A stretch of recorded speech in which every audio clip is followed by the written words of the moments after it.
कृष्ण की माया।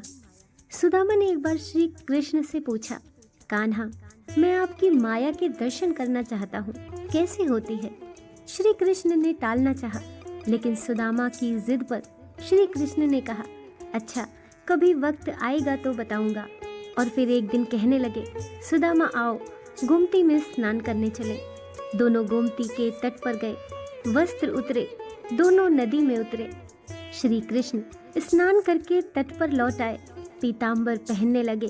सुदामा ने देखा, कृष्ण तो तट पर चला गया है, मैं एक डुबकी और लगा लेता हूँ। और जैसे ही सुदामा ने डुबकी लगाई, उसी समय श्री कृष्ण की माया शुरू हो जाती है। सुदामा को लगा गोमती में बाढ़ आ गई है, वे बहे जा रहे हैं। सुदामा जैसे तैसे घाट के किनारे रुककर घाट पर चढ़े, घूमने लगे। घूमते घूमते गांव के पास आए, वहां एक हथनी ने उनके गले में फूल माला पहनाई। सुदामा हैरान हुए, लोग इकट्ठे हो गए। लोगों ने कहा, हमारे देश के राजा की मृत्यु हो गई है। हमारा नियम है, राजा की मृत्यु के बाद हथनी जिस भी व्यक्ति के गले में माला पहना दे, वही हमारा राजा होता है। हथनी ने आपके गले में माला पहनाई है, इसीलिए अब आप हमारे राजा हैं। सुदामा हैरान हुए, राजा बन गए। एक राजकन्या के साथ उसका विवाह भी हो गया, 2 पुत्र भी पैदा हो गए। एक दिन सुदामा की पत्नी बीमार पड़ गई, आखिर मर गई। सुदामा दुख से रोने लगे। उसकी पत्नी जो मर गई थी, जिसे वे बहुत चाहता था, सुंदर थी, सुशील थी। लोग इकट्ठे हो गए।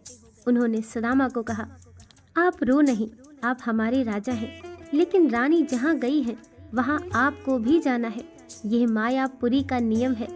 आपकी पत्नी को चिता में अग्नि दी जाएगी, आपको भी अपनी पत्नी की चिता में प्रवेश करना होगा। आपको भी अपनी पत्नी के साथ जाना होगा।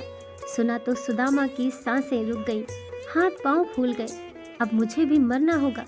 मेरी पत्नी की मौत हुई है, मेरी तो नहीं। भला मैं क्यों मरूं? ये कैसा नियम है? सुदामा अपनी पत्नी की मृत्यु को भूल गया। उसका रोना भी बंद हो गया। अब वह स्वयं की चिंता में डूब गया और कहा, भाई, मैं तो मायापुरी का वासी नहीं हूँ।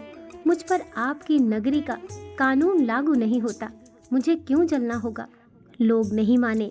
कहा, अपनी पत्नी के साथ आपको भी चिता में जलना होगा, मरना होगा। ये यहाँ का नियम है। आखिर सुदामा ने कहा, अच्छा भाई, चिता में जलने से पहले मुझे स्नान तो कर लेने दो। लोग मान गए।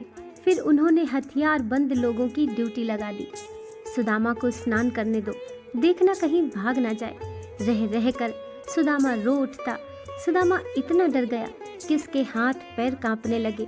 वह नदी में उतर डुबकी लगाई और फिर जैसे ही बाहर निकला, उसने देखा माया नगरी कहीं भी नहीं। किनारे पर तो कृष्ण अभी अपना पीतांबर ही पहन रहे थे और वह एक दुनिया घूम आया था।